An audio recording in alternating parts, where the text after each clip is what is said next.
রাহমাতুল্লাহ। সুপ্রিয় এসএসসি শিক্ষার্থীরা, আশা করি আপনারা সবাই ভালো আছেন। আজাদ সেলুয়েটের পক্ষ থেকে আপনাদের সকলকে জানাচ্ছি আন্তরিক শুভেচ্ছা এবং অভিনন্দন। প্রিয় শিক্ষার্থীরা, আমরা এসএসসি অর্থনীতি প্রথম পত্রের প্রথম অধ্যায় নিয়ে আলোচনা করতেছি। এই আলোচনার ধারাবাহিকভাবে আমরা 5টি ক্লাস নিয়েছি। আজকের পর্ব হচ্ছে কি ষষ্ঠ পর্ব, অর্থাৎ পার্ট 6। আজকের পর্বে আপনাদের জন্য নিয়ে এসেছি, আজকের পর্বে আলোচনা থাকতেছে ব্যষ্টিক ও সামষ্টিক অর্থনীতি। তো ব্যষ্টিক ও সামষ্টিক অর্থনীতি এই আলোচনায় আমরা বেসিক্যালি 3 বা 4টা বিষয় জানবো। একটা হচ্ছে ব্যষ্টিক অর্থনীতি কাকে বলে, সামষ্টিক অর্থনীতি কাকে বলে, ব্যষ্টিক ও সামষ্টিক অর্থনীতির পার্থক্য এবং ব্যষ্টিক ও সামষ্টিক অর্থনীতির আলোচ্য বিষয়গুলো কি কি সেই সম্পর্কে আমরা জানবো ইনশাআল্লাহ। তো আজকের পর্বটি হচ্ছে আমাদের লেকচারের শেষ পর্ব। পরবর্তী ক্লাস থেকে আমাদের অবশ্যই পার্ট 7 থেকে আমাদের এই অধ্যায়ের সৃজনশীল এবং এমসিকিউ নিয়ে আলোচনা করা হবে ইনশাআল্লাহ। তো চলেন আজকের আলোচনায় আমাদের আছে ব্যষ্টিক ও সামষ্টিক অর্থনীতি। এর মধ্যে আমরা প্রথমে জানবো ব্যষ্টিক অর্থনীতি কাকে বলে, সামষ্টিক অর্থনীতি কাকে বলে এবং ব্যষ্টিক ও সামষ্টিক অর্থনীতির মধ্যে পার্থক্য। তো এই আলোচনার মধ্যে প্রথমেই আমাদের জানতে হবে যে অর্থনীতির আসলে যে ব্যষ্টিক অর্থনীতি সামষ্টিক অর্থনীতি বিষয়টা কোথা থেকে এসেছে। মূলত এটা এসেছে প্রিয় শিক্ষার্থীরা অর্থনীতির যে আওতা, অর্থনীতি একটা ব্যাপক ধারণা। তাই একটা সময় ওসলো বিশ্ববিদ্যালয়ের অধ্যাপক রাগনার ফ্রিশ, তো ভালো করে খেয়াল করবেন নামটা, ওসলো বিশ্ববিদ্যালয়ের অধ্যাপক রাগনার ফ্রিশ অর্থনীতিকে দুটি শাখা হিসেবে আলোচনা করেছেন বা দুটি শাখা হিসেবে বিভক্ত করেছেন। এর একটা হচ্ছে ব্যষ্টিক অর্থনীতি আর একটা হচ্ছে সামষ্টিক অর্থনীতি। তাহলে আমরা এখানে জানলাম মূলত ব্যষ্টিক আর সামষ্টিক অর্থনীতি আসছে কোথা থেকে। আমরা বললাম যে অর্থনীতি একটা ব্যাপক ধারণা হওয়ায় আলোচনার সুবিধার্থে ওসলো বিশ্ববিদ্যালয়ের অধ্যাপক রাগনার ফ্রিশ অর্থনীতিকে দুটি শাখায় বিভক্ত করেছেন। একটা হচ্ছে ব্যষ্টিক অর্থনীতি আর একটা হচ্ছে সামষ্টিক অর্থনীতি। তাহলে আমরা বুঝলাম অর্থনীতিকে দুটি অংশে বিভক্ত করেছেন কে বা দুটি শাখায় বিবেচনা করেছেন কে, অধ্যাপক রাগনার ফ্রিশ। উনি ওসলো বিশ্ববিদ্যালয়ের একজন অধ্যাপক ছিলেন। তাহলে আবার আসেন, আমরা বুঝলাম অর্থনীতির দুটি শাখা, ব্যষ্টিক অর্থনীতি এবং সামষ্টিক অর্থনীতি। এখন তার মধ্যে আমরা ব্যষ্টিকের ইংলিশ কি, ব্যষ্টিকের ইংলিশ হচ্ছে মাইক্রো, এবং এই মাইক্রো শব্দটি এসেছে গ্রিক শব্দ মাইক্রোস থেকে। ভালো করে খেয়াল করেন, বানানটা খেয়াল করবেন, MICRO, মাইক্রো, এটা ইংলিশ। আর গ্রিক শব্দ মাইক্রোস, MIKROS, মাইক্রোস। ব্যষ্টিক বা মাইক্রো বা মাইক্রোস এই শব্দের অর্থ হচ্ছে ক্ষুদ্র। তাহলে অর্থনীতির ক্ষুদ্র বিষয়, ব্যষ্টিক মানে কি বললাম আমরা, ক্ষুদ্র। আর সামষ্টিকের ইংলিশ হচ্ছে ম্যাক্রো, MACRO, ম্যাক্রো, এটা হচ্ছে ইংলিশ। আর এর গ্রিক শব্দ এসেছে, এই ম্যাক্রো বা সামষ্টিক শব্দ এসেছে ম্যাক্রোস থেকে, গ্রিক শব্দ ম্যাক্রোস থেকে, MAKROS, ম্যাক্রোস। এই গ্রিক শব্দ থেকে সামষ্টিক শব্দটি এসেছে যার অর্থ হচ্ছে বৃহৎ। তাহলে আমরা বললাম অর্থনীতির দুটি শাখা, একটা হচ্ছে ব্যষ্টিক বা মাইক্রো, যেটা এসেছে মাইক্রোস থেকে, এর অর্থ হচ্ছে ক্ষুদ্র। আর আরেকটি শাখা হচ্ছে কি সামষ্টিক বা ম্যাক্রো বা গ্রিক শব্দ ম্যাক্রোস থেকে এসেছে, এর অর্থ হচ্ছে বৃহৎ। তাহলে আমরা বেসিক্যালি অর্থনীতির দুটি শাখা পেলাম, একটা হচ্ছে ব্যষ্টিক তথা ক্ষুদ্র আর হচ্ছে সামষ্টিক অর্থাৎ বৃহৎ। তাহলে আপনি এখানে মূলত বিষয়টা নিয়ে নিতে পারেন যে ব্যষ্টিক অর্থনীতি কাকে বলে, সামষ্টিক অর্থনীতি কাকে বলে। অর্থনীতির আলোচ্য বিষয়ে ক্ষুদ্র বিষয়গুলো, অর্থনীতির আলোচ্য বিষয়ের ক্ষুদ্র বিষয়গুলো নিয়ে যেখানে আলোচনা করা হয় সেটা ব্যষ্টিক। আর অর্থনীতির সকল বিষয় বা অর্থনীতির সামগ্রিক বিষয় নিয়ে, সকল বিষয় নিয়ে বা সামগ্রিক বিষয় নিয়ে যেখানে আলোচনা করা হয় সেটা হচ্ছে কি সামষ্টিক অর্থনীতি। এইটুকু অন্তত আপনি ক্লিয়ার বুঝছেন। এবার আসেন, আমরা তাহলে এখানে জানলাম অর্থনীতির দুটি শাখা এবং এই শাখাটা কে করে দিয়েছেন সেটা জানলাম। এবার আসেন ব্যষ্টিক অর্থনীতি কাকে বলে। তাহলে বলা হচ্ছে দেখেন, অর্থনীতির প্রতিটি এককের আচরণ ও কার্যকলাপ যখন পৃথকভাবে বিশ্লেষণ করা হয় তখন তাকে ব্যষ্টিক অর্থনীতি বলে। সিম্পল কথা, অর্থনীতির যে আলোচ্য বিষয়গুলো রয়েছে, অর্থনীতির আলোচনার যে এককগুলো রয়েছে, যে কার্যকলাপগুলো রয়েছে, এগুলোকে যখন আপনি পৃথকভাবে আলোচনা করবেন সেটা হচ্ছে কি, প্রত্যেকটাকে যখন পৃথকভাবে আলোচনা করবেন সেটাকে বলা হচ্ছে কি ব্যষ্টিক অর্থনীতি। এরপর বলা হচ্ছে সামষ্টিক অর্থনীতি কাকে বলে। অর্থনীতির আওতাভুক্ত কোনো বিষয়কে যখন সামগ্রিকভাবে বা জাতীয় পর্যায়ে বিশ্লেষণ করা হয় তখন তাকে বলা হচ্ছে সামষ্টিক অর্থনীতি। তাহলে আমরা বুঝলাম যে কি ব্যষ্টিক অর্থনীতি মানে অর্থনীতির যে শাখার মধ্যে অর্থনীতির আলোচ্য বিষয়গুলো ক্ষুদ্র ক্ষুদ্র একক পৃথক পৃথক করে আলোচনা করা হয় সেটা হচ্ছে কি ব্যষ্টিক অর্থনীতি। আর সামগ্রিক বিষয় বা জাতীয় বিষয় নিয়ে আলোচনা করা হয়, অর্থনীতির বিষয়গুলোর জাতীয় পর্যায়ে আলোচনা করা হয়, সামগ্রিকভাবে সম্পূর্ণ বিষয় নিয়ে আলোচনা করা হয়, সেটা হচ্ছে সামষ্টিক অর্থনীতি। আশা করি বুঝতে পারছি প্রিয় শিক্ষার্থীরা। আবার আসেন আমরা জানবো যে ব্যষ্টিক অর্থনীতির আলোচ্য বিষয়গুলো কি কি এবং সামষ্টিক অর্থনীতির আলোচ্য বিষয়গুলো কি কি। আবার আসেন তাহলে বাস এটা কিন্তু আমাদের এমসিকিউর জন্য খুব ইম্পর্টেন্ট, আবার সিকিউর জন্য ইম্পর্টেন্ট।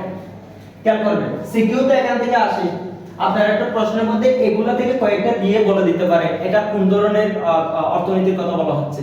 তাহলে এবার আসেন ব্যষ্টিক অর্থনীতির আলোচ্য বিষয় হচ্ছে কি উৎপাদন মূল্য নির্ধারণ, অর্থাৎ পণ্যের উৎপাদিত পণ্যের বা উৎপাদন পণ্যের মূল্য নির্ধারণ করা, চাহিদা তত্ত্ব, উৎপাদন ও ব্যয় তত্ত্ব, বন্টন তত্ত্ব, মজুরি, খাজনা, সুদ, মুনাফা।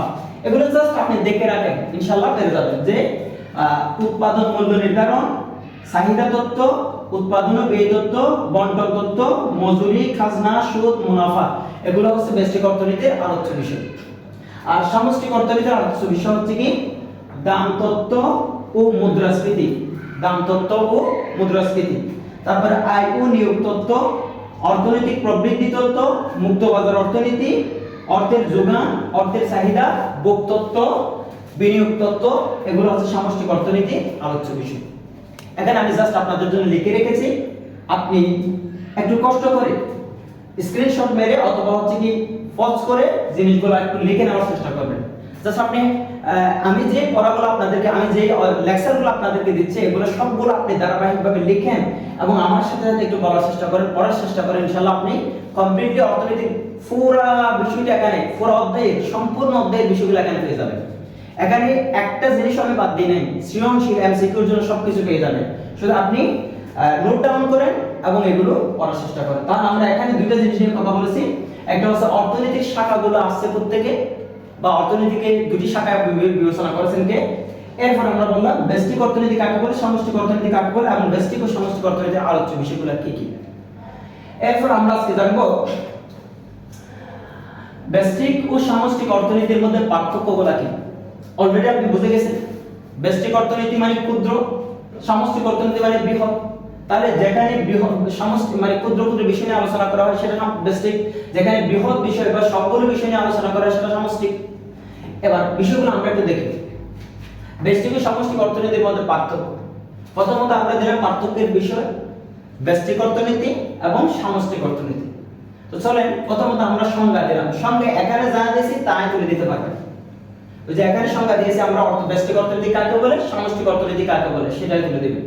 তাছাড়া এখানে আমি আরেকটা সংজ্ঞা আপনাকে বোঝার জন্য দিয়েছি, সেটা হচ্ছে অর্থনীতির যে শাখায় অর্থব্যবস্থার ক্ষুদ্র ক্ষুদ্র একক, অর্থব্যবস্থার ক্ষুদ্র ক্ষুদ্র একক যেমন একজন ভোক্তারী, একটি উৎপাদন প্রতিষ্ঠান, একটি শিল্প ইত্যাদি বিষয় নিয়ে আলোচনা করা হবে, বিশ্লেষণ করা হবে, তাকে ব্যষ্টিক অর্থনীতি বলে। একদম ক্লিয়ার।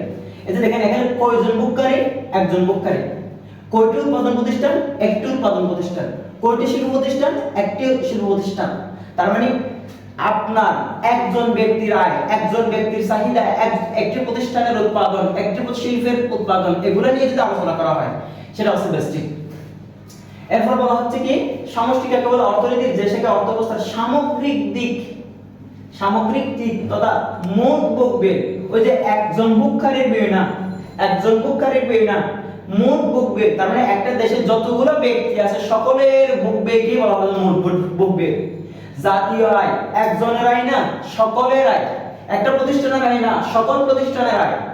তারপর বলা হচ্ছে কি ইত্যাদি নিয়ে আলোচনা করা হয়, তাকে সামষ্টিক অর্থনীতি বলে। আশা করি বুঝতে পারছেন শিক্ষার্থীরা। এখানে জাস্ট প্রত্যেকজনের একজন বিষয় নিয়ে আলোচনা করা হবে, একজনের ভোগ, একজনের উৎপাদন, একটি প্রতিষ্ঠানের উৎপাদন, এগুলো নিয়ে আলোচনা করা হবে। এখানে সকল প্রতিষ্ঠানের উৎপাদন, পুরো দেশে যতগুলো প্রতিষ্ঠান আছে, যতগুলো মানুষ আছে তাদের সকলের উৎপাদন, সকলের ভোগের ব্যাপার, এই বিষয়গুলো আসবে। আবার আসেন অর্থ।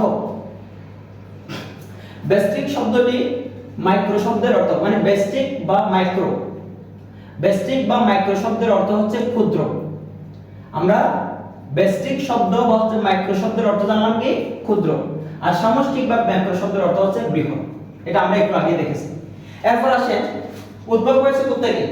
এই মাইক্রো শব্দটি বা ব্যষ্টিক বা মাইক্রো শব্দটি এসেছে গ্রিক শব্দ মাইক্রোস থেকে, বানানটা খেয়াল করবে। আর ম্যাক্রো শব্দটি এসেছে গ্রিক শব্দ ম্যাক্রোস থেকে। বেশ, এরপর হলো আলোচনা। ব্যষ্টিক অর্থনীতিতে কি নিয়ে আলোচনা করা হয় আর সামষ্টিক অর্থনীতিতে কি নিয়ে আলোচনা করা হয়? ব্যষ্টিক অর্থনীতিতে অর্থনীতির ক্ষুদ্র ক্ষুদ্র দিক নিয়ে আলোচনা করা হয়, আর সামষ্টিক অর্থনীতিতে অর্থনীতির সামগ্রিক দিক নিয়ে আলোচনা করা হয়। বেশ, এরপর বলা হচ্ছে কি বিশ্লেষণ। অর্থনীতিতে ব্যষ্টিক অর্থনীতিতে কি বিশ্লেষণ করা হয়, কি নিয়ে বিশ্লেষণ করা হয়?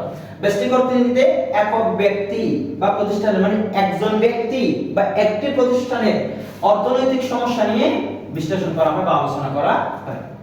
আর মানে এখানে ব্যষ্টিক অর্থনীতিতে একজনের অর্থনৈতিক সমস্যা, একটি প্রতিষ্ঠানের অর্থনৈতিক সমস্যা বিষয় নিয়ে আলোচনা করা হয়। আর সামষ্টিক অর্থনীতিতে অর্থনৈতিক বিষয় বা একক সমূহ পৃথক পৃথক ভাবে আলোচনা করে, প্রত্যেকটা পৃথক পৃথক ভাবে আলোচনা করে সামগ্রিক বিশ্লেষণ করা হয়। অর্থাৎ প্রত্যেকটা আলাদা আলাদা আলোচনা করে সবগুলোকে এক জায়গায় এনে বিশ্লেষণ করা হয়। এটা হচ্ছে সামগ্রিক অর্থনীতি। যেমন বলছে জাতীয় সঞ্চয়, তার মানে আপনার সঞ্চয়, আমার সঞ্চয়, সকলের সঞ্চয় মিলিয়ে আবার জাতীয় সঞ্চয়টা গঠন হবে বা এটা নিয়ে বিশ্লেষণ করা হবে। তারপর জাতীয় ভোগ্য একইভাবে। পরিধি, ব্যষ্টিক অর্থনীতির আওতা বা পরিধি ক্ষুদ্র। ব্যষ্টিক অর্থনীতির আওতা বা পরিধি ক্ষুদ্র, ওই যেমন একজন ব্যক্তির ভোগ্য, তাহলে এটা একজনের, তাহলে ক্ষুদ্র। আর সামষ্টিক অর্থনীতির আওতা বা পরিধি ব্যাপক, কারণ সকলের ভোগ নিয়ে কথা বলা হবে। আশা করি বুঝতে পারছেন। এবং বিস্তৃত বলা হয়েছে। আর যোগসূত্র, পৃথক পৃথক ভাবে সমস্যা আলোচনা করা হয় বিধায় এদের মধ্যে যোগসূত্র থাকে না। অর্থাৎ আমারটা আমার বুক বিয়ে, আপনারটা আপনার বুক বিয়ে নিয়ে আলাদা আলাদা আলোচনা করা হয়। সুতরাং একটার সাথে আরেকটার এখানে সামঞ্জস্যতা, একটার সাথে একটা কোনো যোগসূত্র থাকে না। কিন্তু সামষ্টিক অর্থনীতিতে বলা হচ্ছে, দেখেন এদের মধ্যে সামষ্টিক অর্থনীতি সামগ্রিক বিশ্লেষণ করা হয় বলে এদের মধ্যে যোগসূত্র থাকে। তাহলে আপনার সেখানে আসে কি করতে, সামষ্টিক অর্থনীতি কি করতে হয়, আপনারটা আমারটা সবগুলো একটার সাথে একটা মেলবন্ধন করতে হয়। এটা হচ্ছে কথা। এরপর বলা হচ্ছে চিত্র। ব্যষ্টিক অর্থনীতির মাধ্যমে একটি দেশে বা একটি দেশের অর্থনীতির খণ্ড বা আংশিক চিত্র পাওয়া যায়। একটি প্রতিষ্ঠানের চিত্র, একজন ব্যক্তির অর্থনৈতিক অবস্থা সম্পর্কে জানা যাবে, সবারটা জানা যাবে না। কিন্তু সামষ্টিক অর্থনীতির মাধ্যমে আমরা সামগ্রিক বা পূর্ণাঙ্গ চিত্র, একটি দেশের পূর্ণাঙ্গ অবস্থা কি, অর্থনৈতিক অবস্থা কি, এটা বোঝা যাবে। আর সমর্থকের কথা বলা হচ্ছে, ব্যষ্টিক অর্থনীতির সমর্থক ছিলেন ক্লাসিক্যাল ও নিউ ক্লাসিক্যাল অর্থনীতিবিদগণ, আর ব্যষ্টিক অর্থনীতি, সামষ্টিক অর্থনীতির সমর্থক ছিলেন আধুনিক অর্থনীতিবিদগণ। এটাও এমসিকিউতে এবং ইয়াতে আসতে পারে, সিকিউতে, যে এমন একটা সৃজনশীল বানাইছে যেখানে এখান থেকে কিছু বৈশিষ্ট্য দিয়েছে, আবার আরেকটাতে এখান থেকে কিছু বৈশিষ্ট্য দিয়েছে, দিয়ে বলতেছে মনে করেন যে এই যে বৈশিষ্ট্যগুলো ক আরটা খ দিয়েছে, ক এটা কোন ধরনের অর্থনীতির কথা বলা হচ্ছে, খ এটা কোন ধরনের অর্থনীতির কথা বলা হচ্ছে, এইভাবে বলবে। আশা করি বুঝতে পারছি প্রিয় শিক্ষার্থীরা। আজকের আলোচনা খুবই ছোট, আমরা পরবর্তী ক্লাসে ইনশাআল্লাহ সৃজনশীলে যাব। তার আগ পর্যন্ত সবাই ভালো থাকবেন, এবং সবাই ভিডিওটা যদি ভালো লাগে শেয়ার করবেন, কমেন্ট করবেন, এবং অবশ্যই ইউটিউবে গিয়ে সাবস্ক্রাইব করতে ভুলবেন না। আজকে ইউটিউবে আল্লাহ হাফেজ, আসসালামু আলাইকুম।